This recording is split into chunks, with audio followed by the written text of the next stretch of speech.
ભરૂચના અંકલેશ્વર તાલુકાના અંદાડા ગામ સ્થિત મારુતિનગર કોટેશ્વર મહાદેવ મંદિર વટ સાવિત્રી વ્રતની ભક્તિભાવપૂર્વક ઉજવણી. સૌભાગ્યવતી મહિલાઓએ પતિના દીર્ઘાયુષ્ય, ઉત્તમ સ્વાસ્થ્ય અને અખંડ સૌભાગ્ય માટે વડલાની પૂજા અર્ચના કરી. ભરૂચ જિલ્લાના અંકલેશ્વર તાલુકાના અંદાડા ગામ સ્થિત મારુતિનગર કોટેશ્વર મહાદેવ મંદિરે આજે વટ સાવિત્રી વ્રતની પરંપરાગત અને ભક્તિમય વાતાવરણમાં ઉજવણી કરવામાં આવી હતી. હિન્દુ ધર્મમાં વિશેષ મહત્વ ધરાવતા આ પવિત્ર વ્રત નિમિત્તે વહેલી સવારથી જ મંદિરમાં પરિસરમાં શ્રદ્ધાળુઓ મહિલાઓની મોટી સંખ્યામાં ઉપસ્થિત જોવા મળી હતી.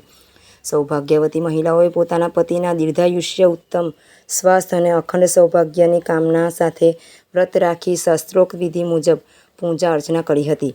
પરંપરાગત વેશભૂષા અને શણગારમાં સજ્જ મહિલાઓએ વડલાના પવિત્ર વૃક્ષને કાચા સૂતરાનો દોરો વીંટાળી તેની પ્રદક્ષિણા કરી અને સુખી દાંપત્ય જીવનમાં તેમજ પરિવારના સુખ સમૃદ્ધિ માટે પ્રાર્થના અર્પી હતી. પૂજા વિધિ પૂર્ણ થયા બાદ મહિલાઓએ સાવિત્રી સત્યવાનની પૌરાણિક કથાનું શ્રવણ કરી વ્રતનું ધાર્મિક મહત્વ જાણ્યું હતું. હિન્દુ સંસ્કૃતિમાં વડલાના વૃક્ષને અખંડતા, સુખ, સમૃદ્ધિ અને દીર્ઘાયુષ્યનું પ્રતીક માનવામાં આવે છે. માન્યતા મુજબ વટ સાવિત્રી વ્રતના દિવસે શ્રદ્ધાપૂર્વક પૂજા કરવાથી પરિવાર પર સુખ, સમૃદ્ધિ અને કલ્યાણની કૃપા વરસે છે.